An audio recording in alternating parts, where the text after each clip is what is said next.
Have you ever been pushed so far that you had no choice but to fight back?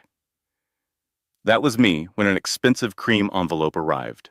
It was an invitation to my ex-husband Garrett's wedding to Tessa, the woman he left me for.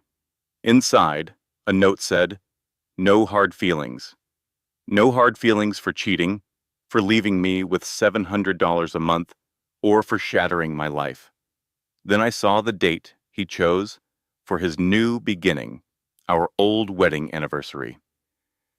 In that moment, I decided I would attend his wedding, but I would not go as the broken woman he expected.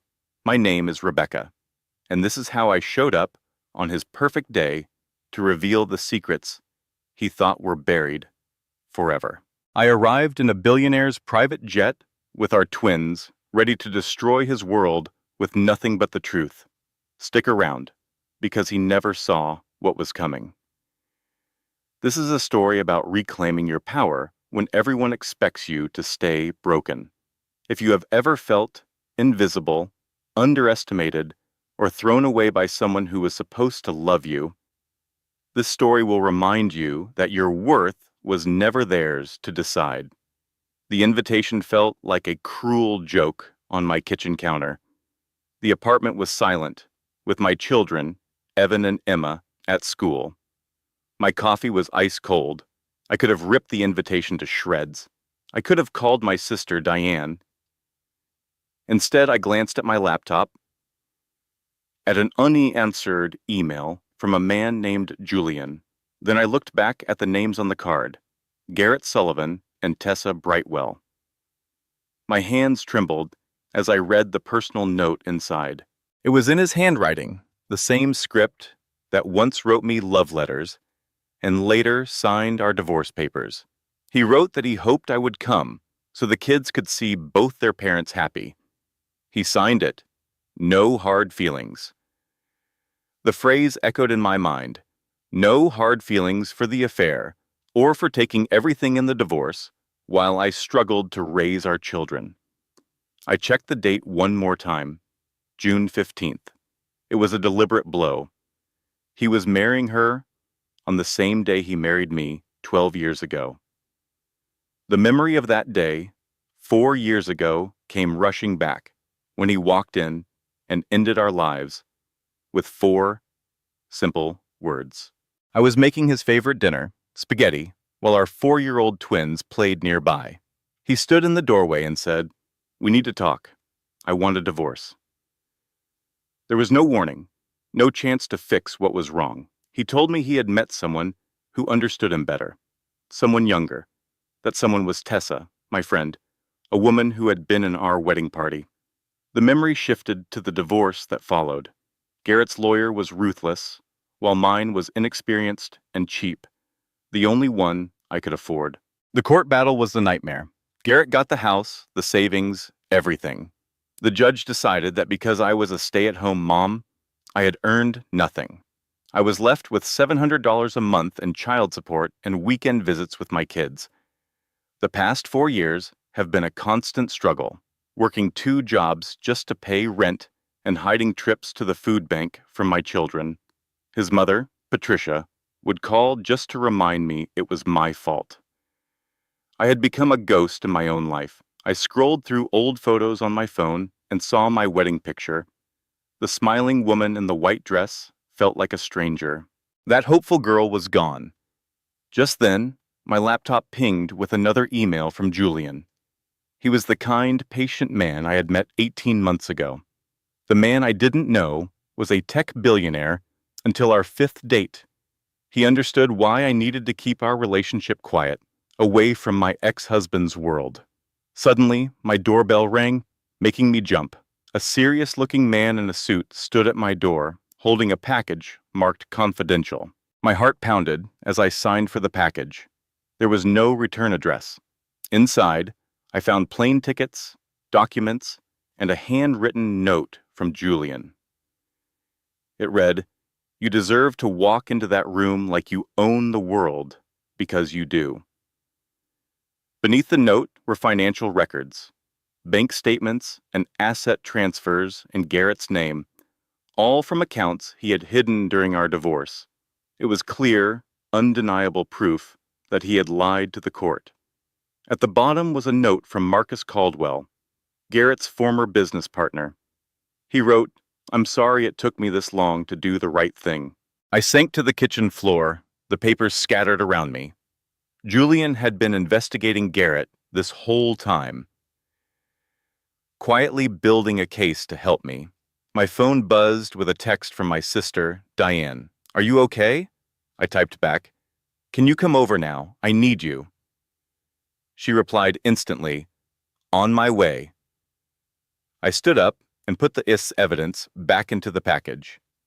As I made fresh coffee, I picked up the wedding invitation one last time. For the first time in years, a real, determined smile spread across my face. When Diane arrived, she saw my expression and asked, "What did he do now?" I just handed her the invitation. Diane read the invitation, her face shifting from concern to pure rage. "He invited you to his wedding on your anniversary?" she said in disbelief. "And he wrote, 'No hard feelings'? Is he insane?" I told her, "I think he actually believes he did nothing wrong." Diane looked at me closely. "There's something else, isn't there?" she asked. I handed her the package.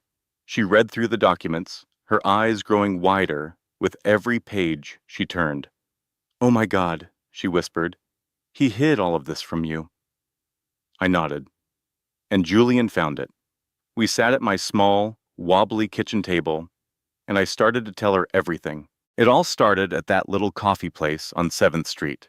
I accidentally spilled a latte all over his laptop, but he just laughed, and we started talking.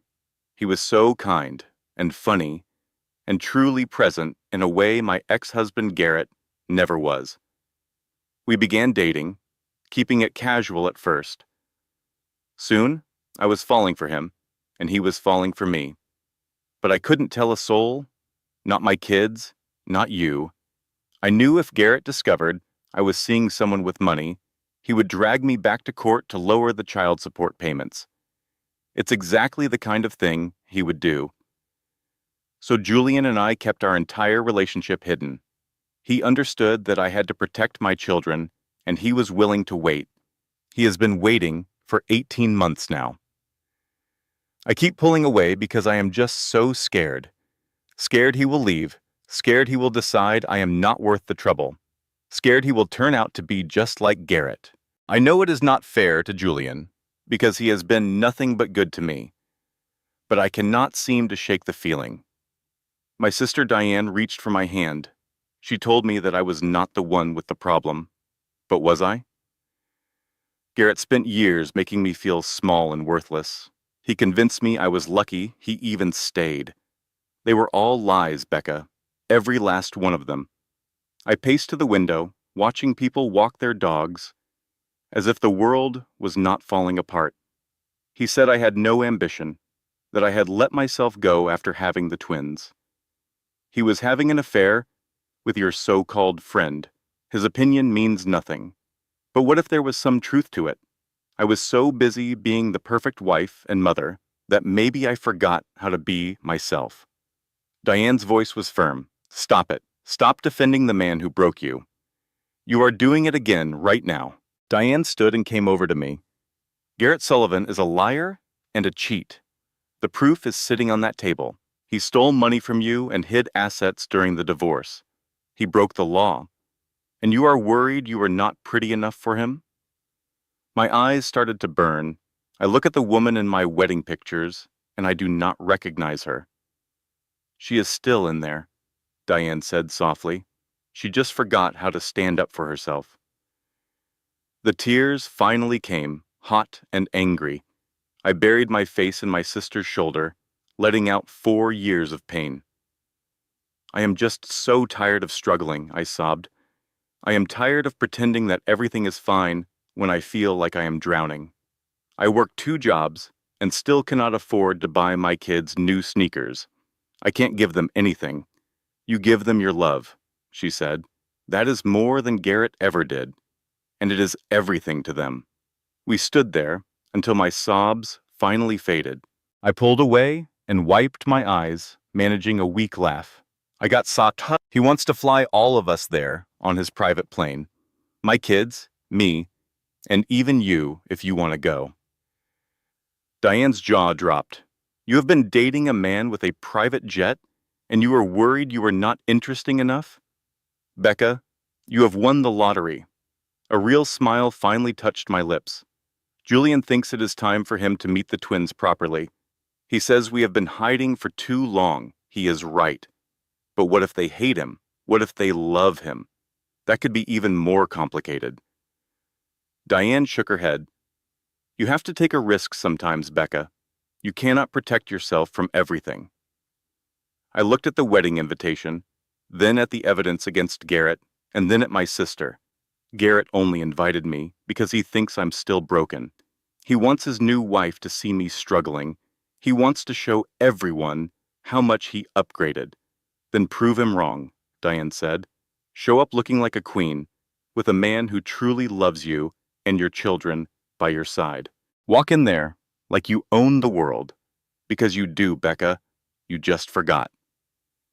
I stood there, picturing Garrett laughing about the invitation he sent, completely unaware of what was about to happen. Okay, I said softly, I will do it. I will go to that wedding with Julian and the kids, and I will walk in with my head held high. A wide grin spread across Diane's face. That is the sister I know, but I needed to do one thing first. I picked up my phone and found Julian's number. I am ready, I typed. No more hiding. I hit send before I could second-guess myself. A reply came back almost instantly. I was hoping you would say that. When can I see you? I smiled. A real, genuine smile. Tonight. Come over and meet my sister. And soon, you will meet my kids. I will be there at 7 o'clock, Diane read the message over my shoulder. You are introducing him tonight? No more waiting, I said. If I'm going to do this, I am going all in. It is about time, she replied. Together, we cleaned the kitchen and put the evidence in a safe place. We hung the wedding invitation on the refrigerator as a reminder of the challenge ahead. As Diane left, she turned and said she was proud of me for surviving, for fighting back, and for remembering who I truly am. When the door closed, the silence in my apartment felt different. It was not empty anymore. It was calm and full of purpose. June 15th, I had 2 months to prepare. 2 months for Garrett to believe he had won. Then I would show him just how wrong he was. 7 o'clock arrived sooner than I expected. I spent the afternoon cleaning, not because it was needed, but because the routine calmed my racing heart. I scrubbed and vacuumed and organized the kids' closets. At 6:45, I looked in the mirror. I was wearing jeans and a soft sweater. I looked normal, but I felt anything but. My phone buzzed. It was Julian, saying he was parking. My heart leaped into my throat. I told myself to breathe. This was just Julian. Kind, patient Julian. The doorbell rang. When I opened it, he was standing there in jeans and a simple shirt, holding a bottle of wine. His eyes, though, were what made him special. They were eyes that truly saw me. Hi, he said. Hi. I pulled him inside and kissed him deeply. The wine bottle dropped to the floor, but he caught me and kissed me back. When we finally came up for air, we were both breathless. Hi again, I said. He let out that warm laugh that I loved so much. Hello to you too. We retrieved the wine, which was somehow still in one piece. In the kitchen, my hand trembled as I poured us each a glass. You are nervous, Julian noted. Of course I am. Do not be, he said. It is only me. That is precisely why I am nervous. He looked confused.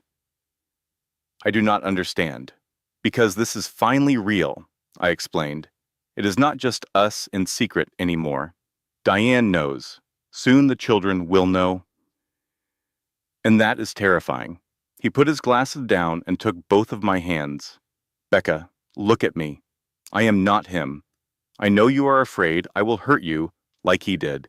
But I promise, I am not Garrett.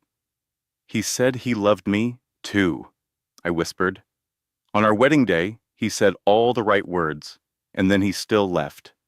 So how can I trust that you will not do the same thing? Julian was quiet for a moment. Then he said something I never expected. You cannot. Not right away. Trust is not given, Becca. It has to be earned. And I have not earned yours yet, he continued, but I will spend every single day trying until you finally believe me. My throat felt tight. What if it takes years? Then it will take years. What if I am too broken to trust anyone again? Then we will face that together. But you are not broken, Becca. You are hurt. There is a very big difference. The tears started again, and I was so tired of crying. He just held me, letting me cry into his shirt without trying to fix anything. I am getting your shirt all wet, I mumbled. He smiled. I have other shirts. This is becoming a habit. First coffee on my laptop, now this. I guess I am just destructive. No, he said, looking right at me. You are perfect. You know, you investigated Garrett. You built this whole case against him without telling me anything. He had the decency to look a little sheepish, I did. I am sorry about that. Why did you not ask me first? I knew you would tell me not to, he admitted. That you would say it was too much trouble. Have you ever been told you are not good enough? Becca's ex-husband, Garrett, spent years making her believe that. He said she would never find a man who was successful and generous. He said she did not deserve a man like Julian. But Garrett was wrong, and now Becca had a chance to prove it. This is a story about reclaiming your power. So, what would you do? Julian gently held her face. He told me I should stay away, that you were not worth the effort, Becca. You survived 4 years of cruelty and came out stronger, still fighting for your kids. That is not ordinary. That is extraordinary. Just then the doorbell rang. It was Becca's sister, Diane. She looked from Becca to Julian and smiled. Well, I wanted to meet the famous billionaire boyfriend. Julian shook her hand. My name is Julian Ashford. It is a pleasure to meet you. Diane studied him for a moment. Okay, he is approved. You cannot approve him after 30 seconds, Becca laughed. Watch me, Diane replied. He has kind eyes and he makes you smile. That is more than Garrett managed in 10 years. Julian's plan was simple, but bold. We are all going to the wedding. You, me, the children, and Diane. We will arrive on a private jet. We need to make a statement before we even set foot in the door. Diane's eyes lit up. I like the way you think, but that is not all, Julian said, pulling out his phone. He showed them a file. Becca's jaw dropped when she saw what was on the screen. You want to show this to Tessa's family at the wedding? Not at the wedding, Julian corrected. At the reception, quietly. Her father needs to know who he is dealing with. You see, Garrett's business is failing badly. He has been moving money around to hide his losses. Tessa's family is about to give him $1 million based on lies. If we do not warn them, they will lose everything. Becca looked at him with new understanding. So, this is not about revenge. It is about protecting an innocent family. Julian nodded. It is about the truth. Garrett has lied to everyone for too long. Someone has to stop him, and we have help. Garrett's business partner, Marcus Caldwell, is the one who gathered all this proof. He felt guilty for staying silent during your divorce. Now, he wants to help make things right. Later that night, Becca asked Julian to stay. They lay in bed, the space between them filled with unspoken questions. Tell me about the first time you saw me, she whispered in the dark. At the coffee shop, he said. You came rushing in, a beautiful storm of chaos. You ordered a black coffee, and when the barista said something, you let out this genuine, wonderful laugh. I knew right then I had to know the person who could laugh like that. Then I spilled coffee all over you, she remembered. He smiled. Best coffee spill of my life. Why me, Julian? You could have anyone. Because you are real, he said softly. With you, I am not a billionaire. I am just Julian. And that is the problem, she said. Liking you means trusting you. And I do not know if I can survive being broken again. He turned to face her. Then let us just focus on right now. Are you okay right now? Yes, she whispered. Then that is enough for now. The next 2 weeks were a whirlwind. Becca took the evidence to her lawyer, a sharp woman named Jennifer Martinez. This is incredible, the lawyer said. This is enough to reopen your divorce settlement and maybe even press criminal charges. Becca thought for a moment. For now, let us just focus on getting a fair settlement, one step at a time.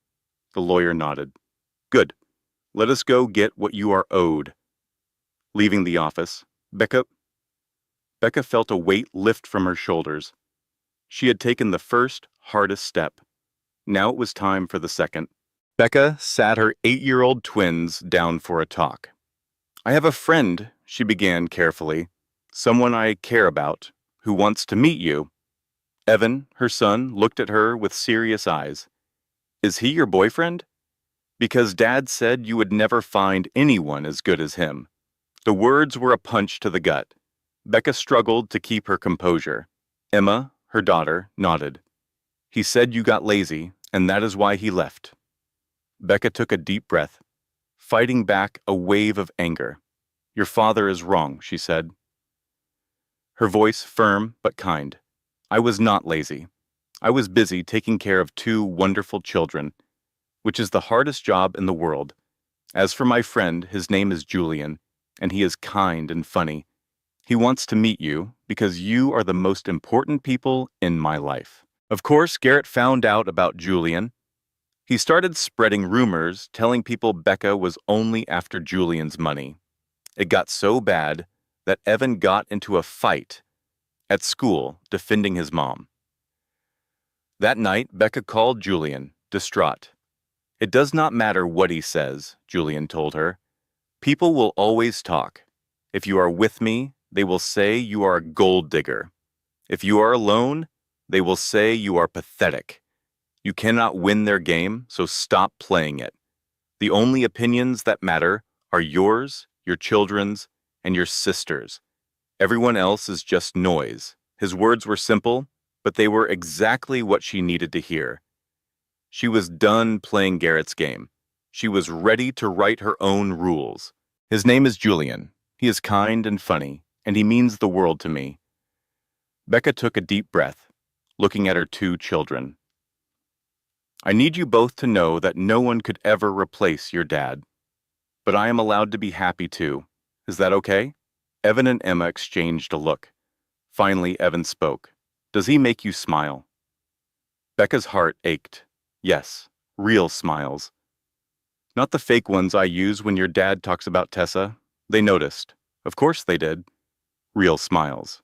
Evan repeated. Then I guess it is okay. Emma nodded. When can we meet him? This Saturday, Becca said. We will go to the park and get some ice cream. No pressure at all. Later that night, she called her friend, Diane. He told our 8-year-old children that I was lazy, that I let myself go, and that no one would ever want me. You need to document this, Becca, Diane said firmly. Tell your lawyer. This is parental alienation. I know I will, Becca whispered.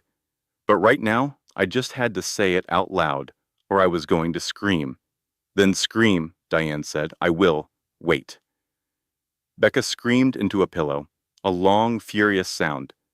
When she finished, Diane's voice was calm. Better?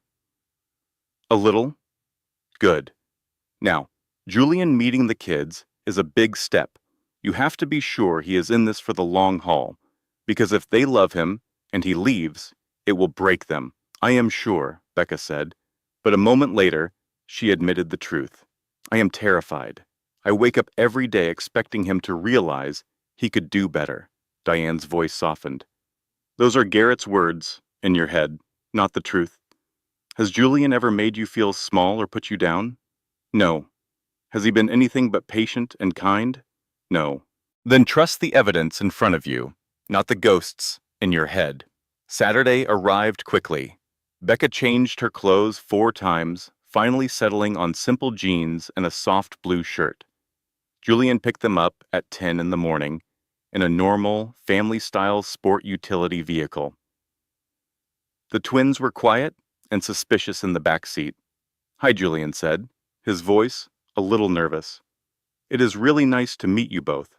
Silence. Then Emma asked, "How much money do you have?" "Emma!" Becca gasped. Julian just laughed, completely unfazed.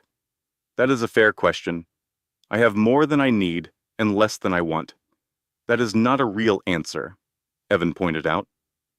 "You are right," Julian agreed. "The simple answer is that I have enough to be comfortable and to help the people I care about." "Are you trying to buy us?" Evan asked. "Because Dad's girlfriend buys us things to make us like her." "No," Julian said gently. "I just want to get to know you. If you do not like me, that is okay." At the park, Julian was perfect. He pushed Emma on the swings and played basketball with Evan. He gave them space and time. After an hour, Emma ran over. "Julian, can you push me higher?" Becca's heart swelled when she heard her daughter use his name. At lunch, they went to the kids' favorite pizza place. Evan talked about his love for math, and Emma described a dragon she was drawing. Julian listened to every word. When he dropped them off, he told Becca, "They are amazing. They liked you," she said. "I like them too. What if they get attached and you—" He stopped her worries with a soft kiss. "I am not going anywhere. I am all in. Stop waiting for me to leave." That night, Emma climbed into bed with her. "Mom? I like Julian. He is nice, Mom." "I am glad, sweetie. He is not trying to be Dad," Emma said. "He is just Julian." The next morning, Evan approached her. "Mom, if you marry Julian, do we have to call him Dad?" "No, baby, never," Becca promised. "You already have a dad. Julian would just be Julian." Evan looked relieved. "Okay, because Dad is kind of mean sometimes, but he is still Dad. And Julian actually listened when I talked about math. So, he can stick around." 2 weeks later, Garrett called, his voice dripping with fake concern. "I just wanted to check in about the wedding. Tessa has been asking." "I am coming," Becca said flatly. "Great. And I know money is tight, so if you need to wear something simple, that is totally fine. No one will judge."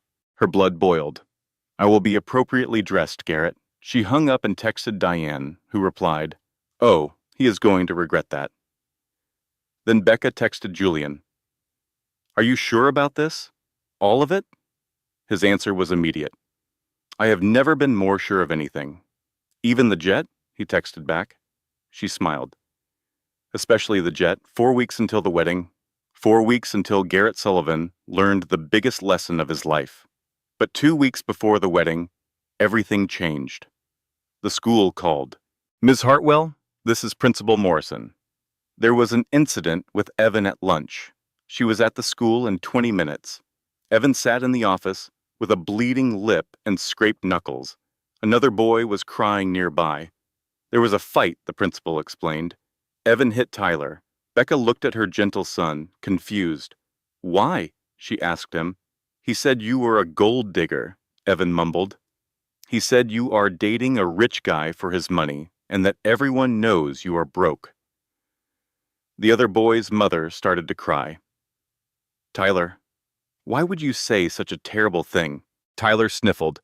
"My dad said it. He said Garrett Sullivan's ex-wife was dating a billionaire and was just after his money. My dad works with Mr. Sullivan." The room fell silent. Of course. Garrett had been spreading rumors to everyone at his job. Becca knelt in front of her son. "You defended me. I know you were protecting me, but we do not hit people." Tears welled up in Evan's eyes. "I am sorry." In the car on the way home, Evan was quiet. "How did Dad find out about Julian?" he finally asked. Becca sighed. "I do not know, honey. I thought we were being so careful. The morning of the wedding arrived. Diane showed up early with coffee and a determined look. Today, we are going full glamour, she announced. Hair, makeup, the works. Today, you will walk in there like a queen and show him exactly what he threw away. I feel more like a nervous wreck, Becca admitted. Then fake it, Diane said with a grin. By the time they were finished, Becca stared at her reflection in disbelief. The woman looking back was powerful, confident, and beautiful. She was a version of herself she had forgotten existed. Just then, the twins came home. They stopped dead in the doorway, their eyes wide. "Mom," Emma breathed, "you look like a princess." What would truly be enough to show him? She wanted Garrett to see her thriving. She wanted him to understand that she had not only survived, but had grown stronger without him. The next day, Garrett's call went straight to voicemail. His message was a thinly veiled threat about child support, now that he heard she was dating someone new. Becca deleted it and called her lawyer, Jennifer. Jennifer confirmed his motives. He was looking for an excuse to reduce his payments. She advised Becca to ignore him completely and let their evidence do the talking in court. Later that day, her daughter Emma came home with a drawing of their family. It showed Becca, her brother Evan, Emma herself, and a ball-kind-eyed man. Becca already knew who the man was, but she asked anyway. Emma smiled and said, "That's Julian. He's part of our family now, is not he?" She added that Julian made her mom laugh, something she never did around her dad. That evening, Julian arrived with pizza. He played games with Evan and patiently looked through every single one of Emma's dragon drawings. He told her she was a true artist and asked if she had ever considered taking a real art class. When Emma said they were too expensive, Julian looked at Becca. He offered to arrange for a friend who teaches art to take Emma as a student. Becca was overwhelmed. He was not doing it out of obligation, but because he genuinely saw her daughter's talent. Emma's eyes grew wide with excitement. She threw her arms around Julian in a joyful hug. Later, after the children were asleep, Becca and Julian sat together. She told him he was wonderful with her kids. He told her that Evan had gotten into a fight at school for defending her honor. He was not upset. He was proud that Evan stood up for someone he loved. Then Julian turned to her, his expression serious. He told her he was completely committed to her and the kids. He knew she was waiting for him to leave, but he promised he was not going anywhere. He asked if she was ready to be all in, too. Becca admitted she was scared. He looked around her small, worn apartment and said he loved it. It was the place where she had built a new life and raised her children alone. It was where she had survived. In that moment, she leaned in and kissed him. It was a kiss filled with both fear and hope. She whispered that she was terrified, but she was all in. Just then her phone rang. It was Garrett again. She let it ring, and Julian smiled. 2 days later, a call came from an unexpected person. Patricia Sullivan, Garrett's mother. Becca was hesitant, but her curiosity made her answer. Patricia's voice was different, asking, not demanding, to meet. She suggested an Italian place on 5th Street the next day at noon. Becca found herself agreeing before she could think twice. She immediately called her sister, Diane. Diane was shocked. She remembered the 10 years of misery Patricia had caused Becca. Diane insisted on going with her to the meeting, making it clear it was not up for discussion. If Patricia tried anything, she would be there to protect her sister. So, the next day, they went together. Patricia was waiting for them, looking older and sadder than Becca remembered. She got straight to the point. She offered Becca a profound apology for years of terrible treatment. Patricia confessed that she had pushed Garrett toward his new fiancée, Tessa, because Tessa's family had money and connections. She admitted she had been horribly wrong. Patricia's hands trembled as she explained the real reason for the meeting. Garrett's business had been failing for 2 years. His upcoming wedding was just a business deal to get access to Tessa's family money, and he was lying to them about his finances. His own business partner, Marcus, had been documenting everything out of guilt. Patricia explained that she could no longer stand by and watch her son destroy another person's life. She was tired of protecting him from himself. She reached into her purse and pulled out a folder. Inside was all the proof Becca needed. There were bank statements, private messages, and emails that detailed every lie he had told during their divorce. Patricia handed the folder to a stunned Becca. She said that while she could not change the past, she could help shape the future. She urged Becca to use the evidence to stop Garrett from hurting anyone else. As Patricia stood to leave, she told Becca she hoped she would walk into that wedding feeling like she owned the room, because she always had. After Patricia left, Diane and Becca sat in stunned silence. Becca flipped through the pages of evidence. It was more than enough. She looked at her sister and made a decision. She was going to that wedding with Julian and her kids. She was going to show everyone the strong, confident woman she had become. For the first time in 4 long years, Becca felt a sense of victory. The woman who used to make herself small to make Garrett feel big was gone forever. 10 days before the wedding, Garrett called one more time. This time, Becca answered with a newfound strength in her voice. He began to question her about the billionaire she was seeing. Have you ever been made to feel small, just so someone else could feel powerful? That's what my ex-husband, Garrett, specialized in. When he found out I was dating a wonderful man named Julian, he called me. After a long pause, I could practically hear the gears turning in his head. His first question was not about my happiness, but about money. He said, "If this is serious, we need to renegotiate custody and support payments." There it was. He thought my new relationship meant he could stop supporting his own children. I told him we were not renegotiating anything. He argued that if I was with someone wealthy, I no longer needed his money. Legally, that was not true unless we were married. The conversation turned cold. "Are you planning to marry him?" he demanded. I told him it was none of his business. His response told me everything I needed to know. He cared only about his financial obligations, not the well-being of our kids. This story is about finally standing up to a bully. It is about realizing your own worth, and if you have ever felt like you were not enough, I want you to listen closely. "I am getting married in 10 days, I said, trying to end the conversation. "Can we not do this now?" But he pushed. "You brought this up.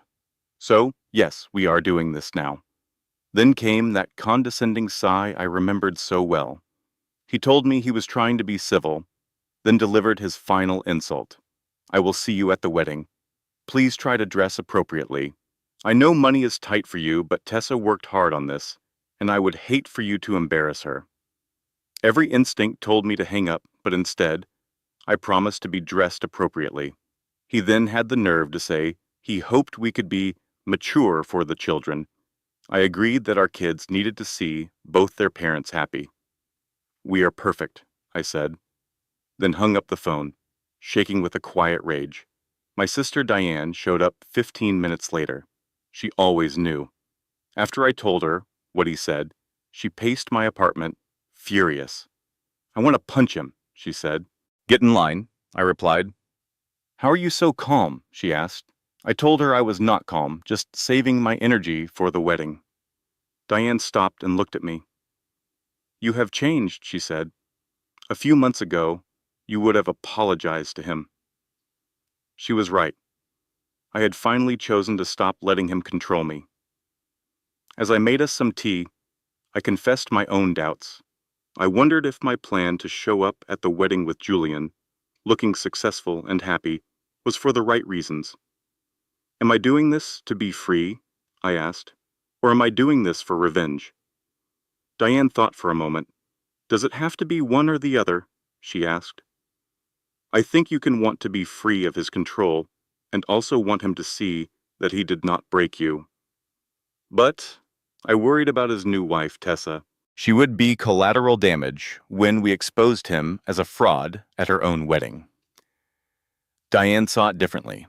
Think of it as saving her from making the same mistake you did. She reminded me of how vibrant I was before Garrett, and how I had become a ghost by the end of our marriage. For the first time, I let myself feel the years of suppressed anger. I did not deserve what he did, I said, my voice getting louder until I was screaming and crying. Diane just held me, letting me release all the pain. When it was over, I felt lighter. Now get angry, she said. Use it. Walk into that wedding and show him exactly what he lost. That night, I could not sleep. I cleaned my entire apartment until my hands were raw and the sun came up. When things feel out of control, cleaning helps. At 7 in the morning, Julian called. He just knew I was awake. I told him about Garrett's phone call, about the demand to renegotiate child support, and the insult about my clothes. Julian was quiet for a moment. Then he asked for Garrett's number. He wanted to call Garrett and stand up for me, but I stopped him. Julian did not like it, but he understood when I told him this was my fight to handle. He said, "He does not get to make you feel small. Not anymore." I knew I did not have to handle it alone, but I needed to do it myself. He trusted me. Our plan was set. A man named Marcus Cowell had the evidence to prove Garrett's business was a fraud.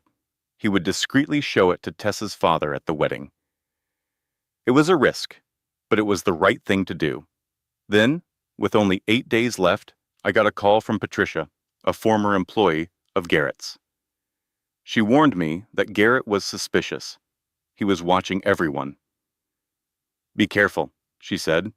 "He is going to be on alert." Before hanging up, she told me she was proud of me for fighting back. A few days later, my twins, Emma and Evan, asked about the wedding. They were happy Julian was coming.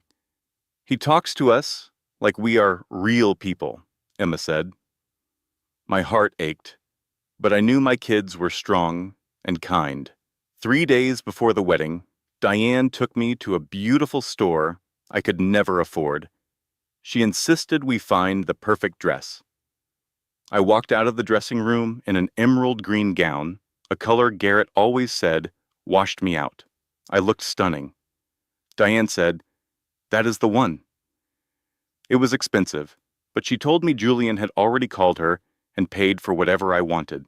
For the first time in years, I looked in the mirror and recognized the strong, confident woman staring back at me. I decided to accept the gift. 2 days before the wedding, Garrett sent a text message. "Thank you for being mature about this," it read.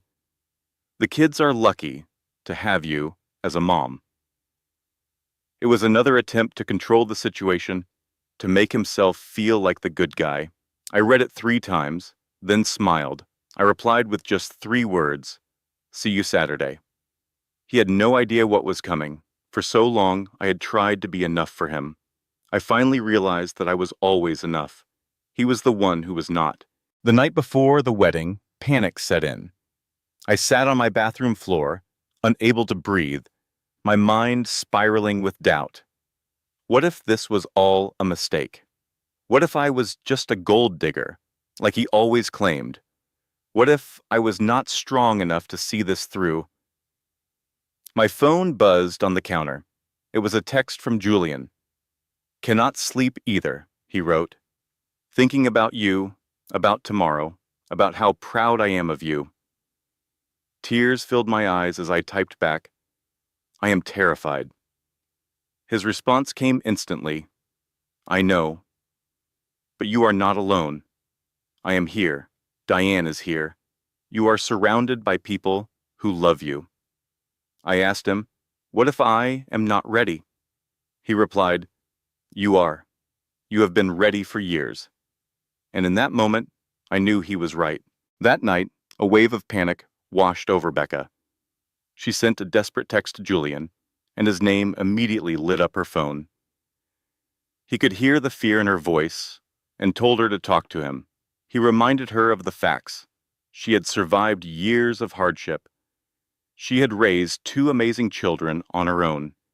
She had rebuilt her life from scratch.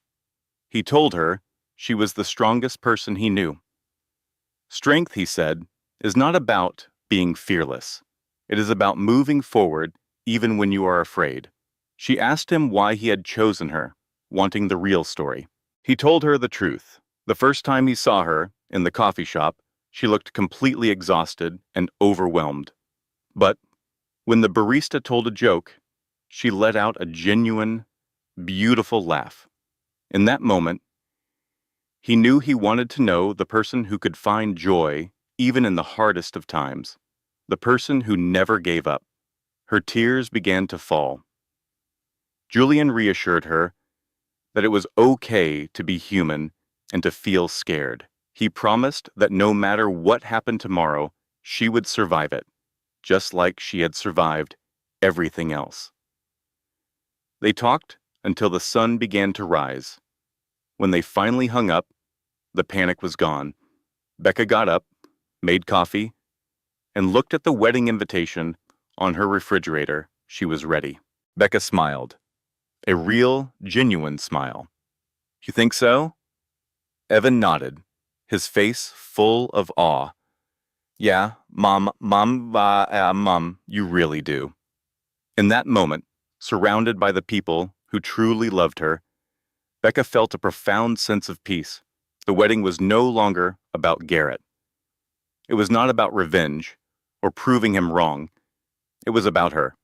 It was about walking into that room, standing tall, and showing everyone, especially herself, that she was not broken. She was whole, and she was finally free.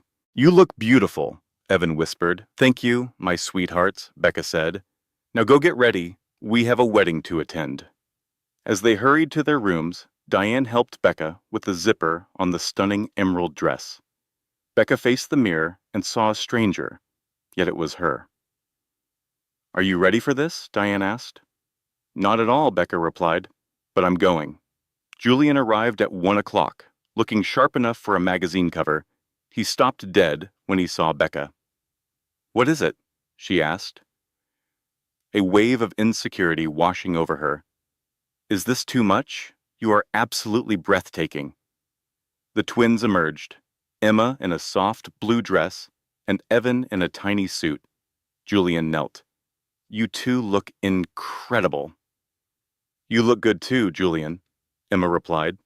They climbed into a large vehicle and drove to a private airport, a place of quiet luxury the children had never seen. Wow! A real plane? Emma shouted with joy. Julian's pilot greeted them, and they boarded the jet. It was smaller than Becca imagined, but incredibly refined. The cabin was filled with soft leather and polished wood.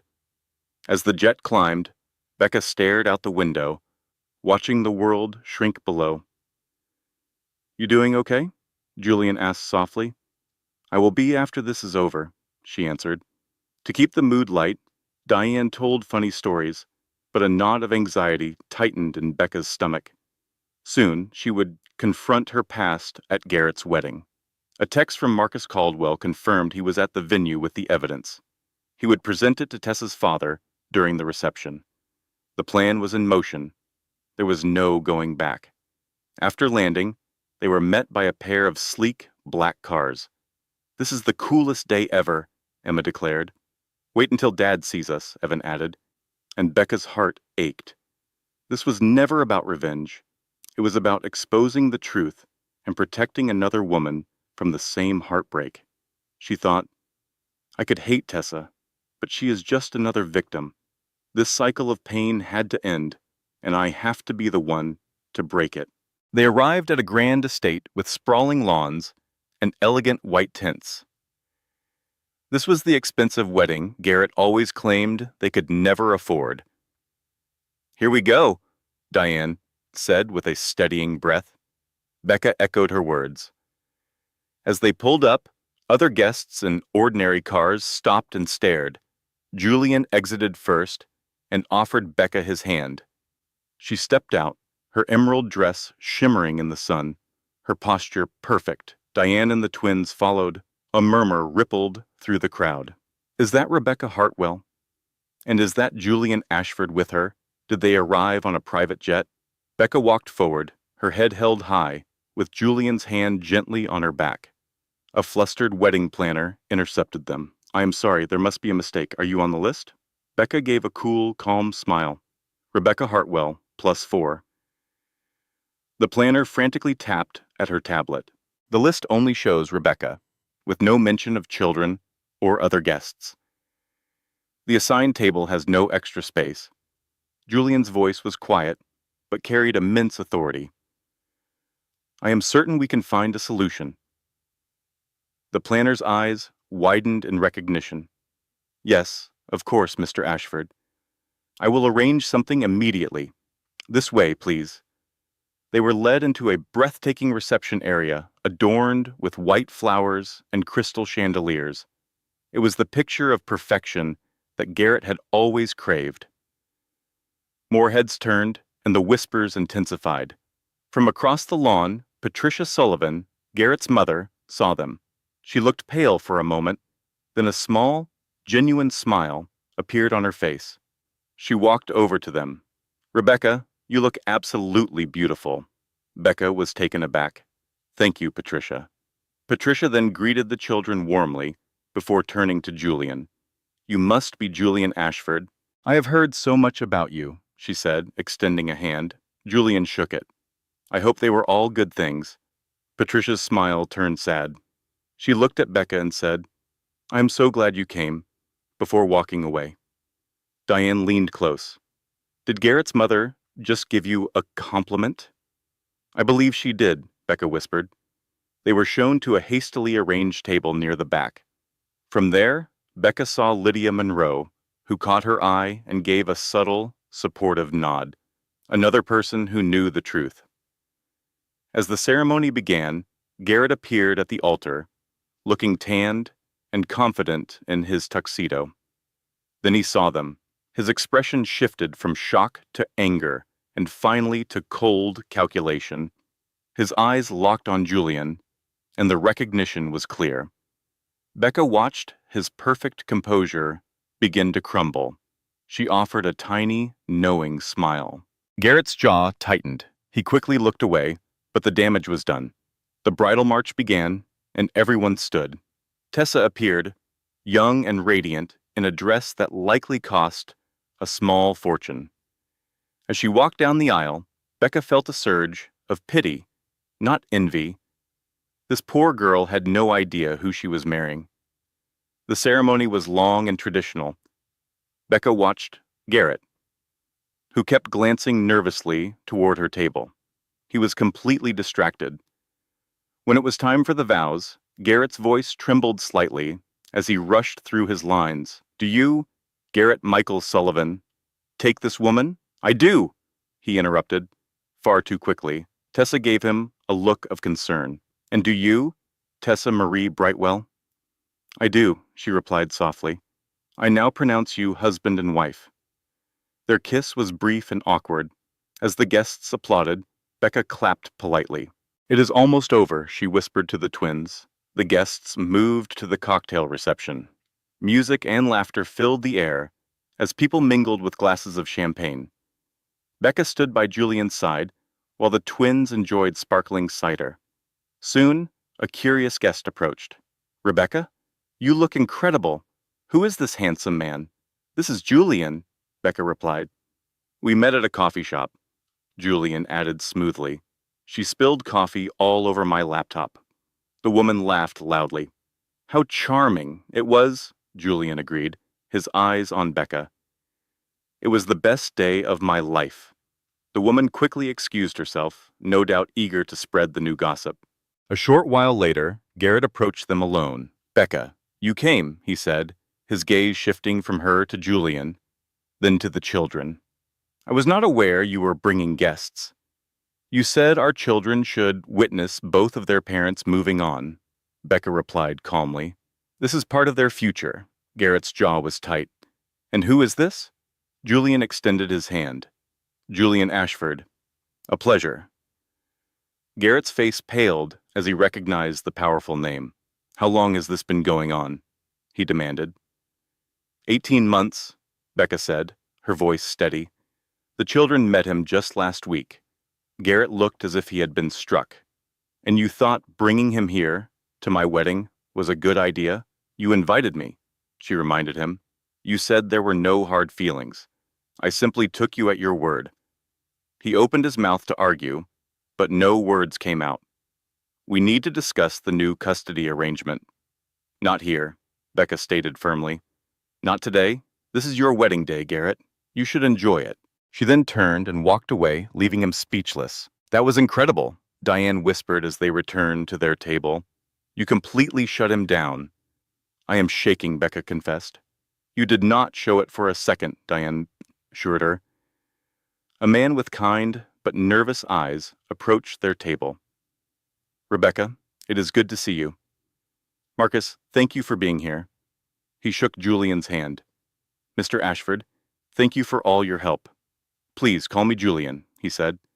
And thank you for your courage. Marcus glanced around to ensure no one was listening. Tessa's father, Richard Brightwell, is here. I will speak with him after dinner and show him everything. He needs to know what kind of man his daughter has married. Be careful, Becca warned. Garrett is suspicious. I will be, Marcus promised. But the truth has to come out. He then slipped back into the crowd, and Becca took a deep breath. The final act was about to begin. Have you ever been wronged so badly that the only path forward is to expose the truth, no matter the cost? That's the situation Becca was in, standing at her ex-wedding, not for revenge, but for freedom. Across the room, she watched Garrett talking to his new bride, Tessa. He gestured toward Becca's table, and a look of confusion crossed Tessa's face. Diane whispered, She thinks you are here to make trouble. No, Becca replied quietly. I am just here to tell the truth. The dinner was expensive, but Becca's stomach was in knots. She barely ate while her children enjoyed the meal. Tessa's powerful father, Richard, gave a glowing speech about his daughter and his new business partner. Becca saw Garrett relax, thinking he had gotten away with it all. But then Garrett's own mother, Patricia, stood up. Her speech was short and cold. We hoped for honesty and integrity, she said, looking straight at Becca. The message was unmistakable. The best man told jokes, painting Garrett as a perfect husband, which made Becca feel sick. When Garrett and Tessa had their first dance, they moved awkwardly like strangers. Watching them, Becca felt a surprising wave of peace. The anger was finally gone. Dance with me, she said to her friend Julian. As they swayed on the floor, he asked if she was glad she came. I needed to see he is just a man, she admitted. Not a monster and not a god, just a flawed person. Julian smiled warmly. You are incredible.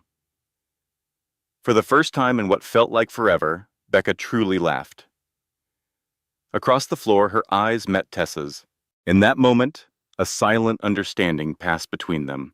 They both knew the truth about Garrett, but only one of them was still free to walk away. A few minutes later, their friend Marcus approached Tessa's father. They stepped into a private room, and Becca knew this was it. Her heart pounded. After a long wait, Richard came out, his face like stone. He pulled his daughter aside and showed her something on his phone. The color drained from Tessa's face.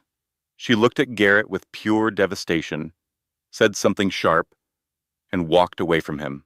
Garrett tried to follow her, but Richard blocked his path. After a tense exchange, Garrett's confusion turned into visible panic. A moment later, Richard announced a family emergency to the guests, stating that the bride and her family had to leave at once. Tessa walked right past Garrett without a single glance.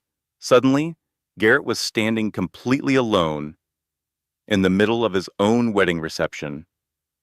Guests whispered, wondering if the marriage was already over before it had even begun. Becca gathered her children, ready to go, but Garrett stopped them near the exit.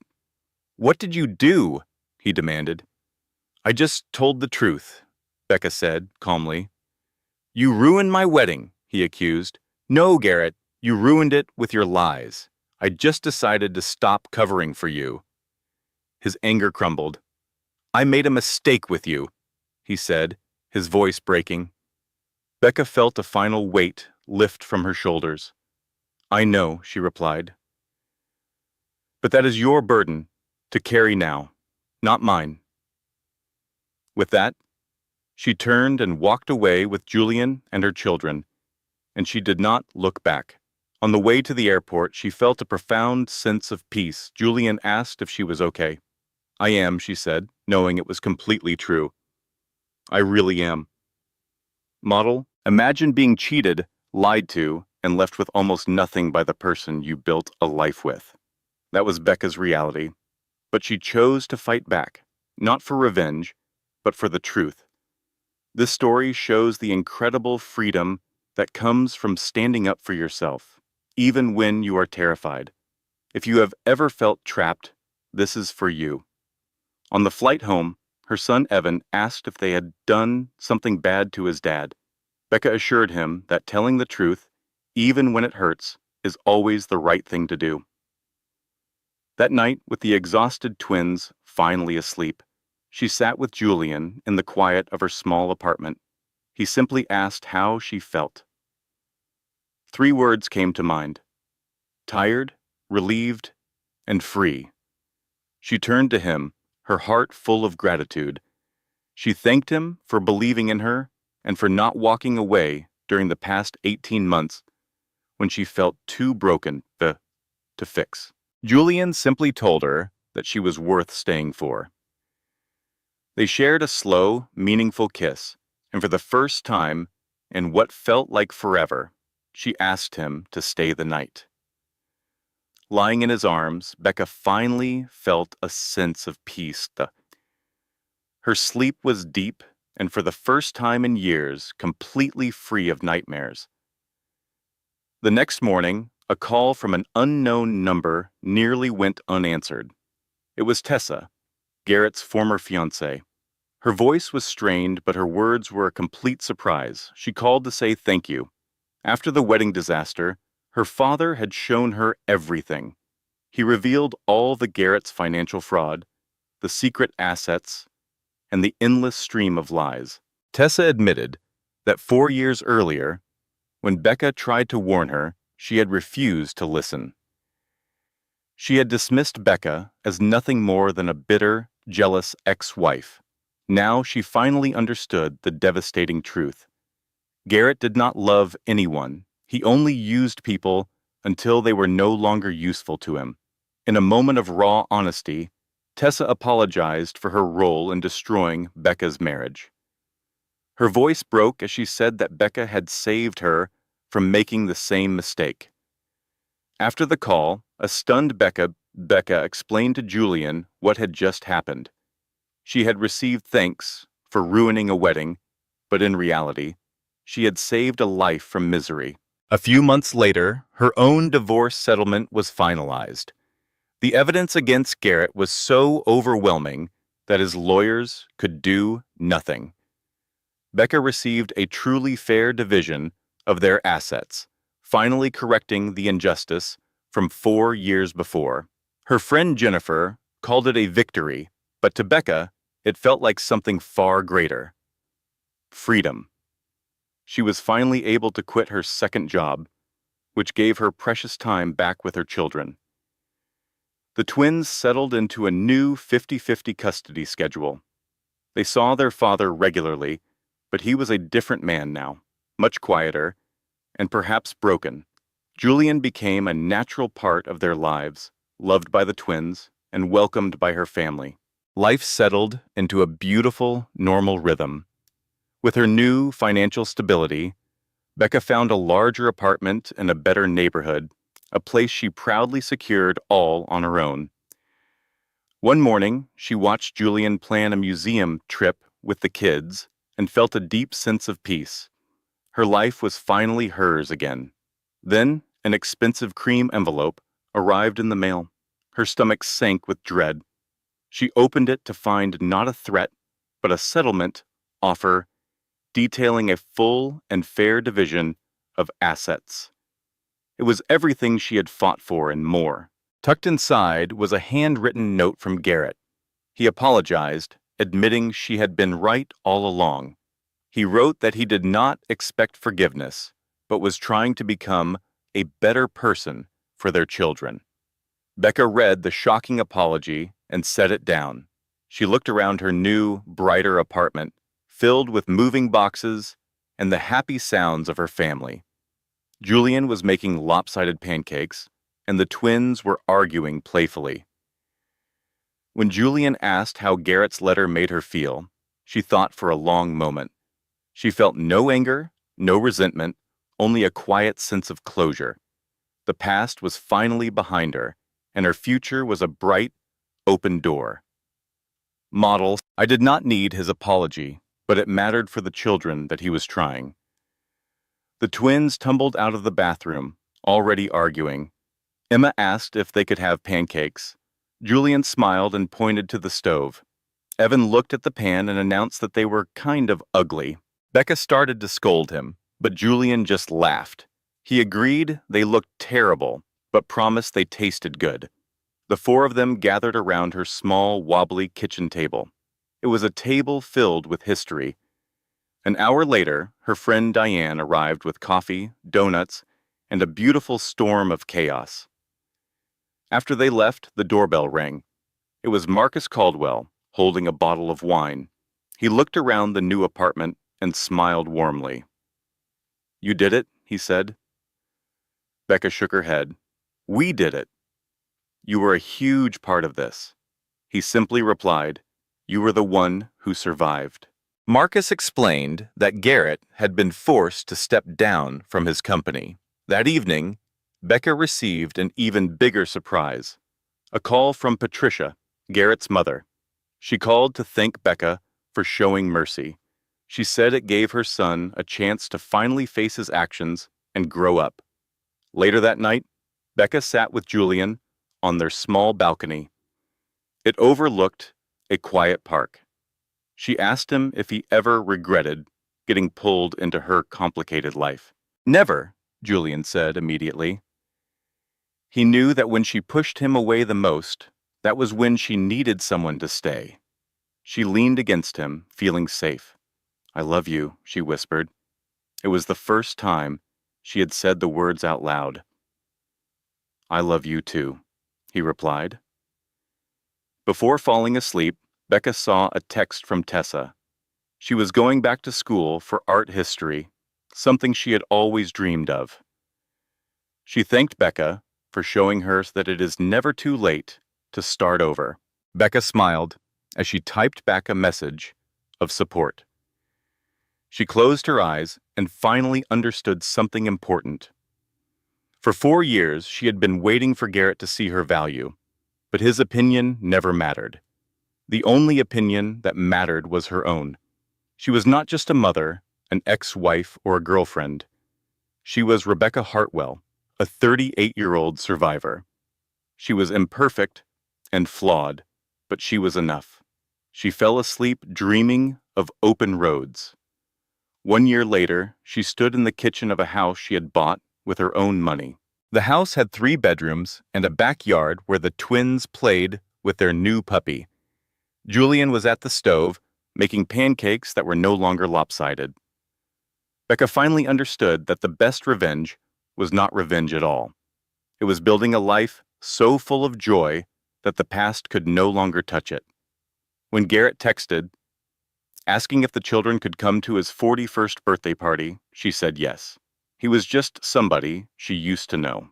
He was the person who taught her that your worth is never set by those who cannot see it. Soon the house was filled with the laughter of her tribe. All the people who mattered. Dinner was noisy, messy, and perfect. Afterward, her daughter Emma asked her, "Mom, are you happy?" Becca looked at the beautiful life around her. Yes, baby, I am really happy. Later that night, she sat on the bathroom floor, just as she had a year ago. But this time, she was crying tears of healing. Julian sat quietly beside her. I made it, she whispered. He took her hand. You did more than survive. You thrived. She leaned her head on his shoulder. Thank you, she said, for seeing me when I could not see myself. This was what she had been searching for. It was not revenge or even justice. It was peace, love, and freedom. That was my story. The day I stopped being invisible and took my power back. If you have ever felt small or forgotten, please know you are not alone and you are stronger than you think. If this story touched you, please hit the like button so that more people who need to hear it can find it. Drop a comment below and tell me about a time you had to stand up for yourself and say, enough is enough. I read every single one. For more stories about strength and second chances, subscribe to the channel. Share this video with someone who needs to be reminded that they are powerful. Every like and comment helps build this community. Thank you for listening. And always remember, your worth was never defined by those who could not see it. Until next time, keep thriving.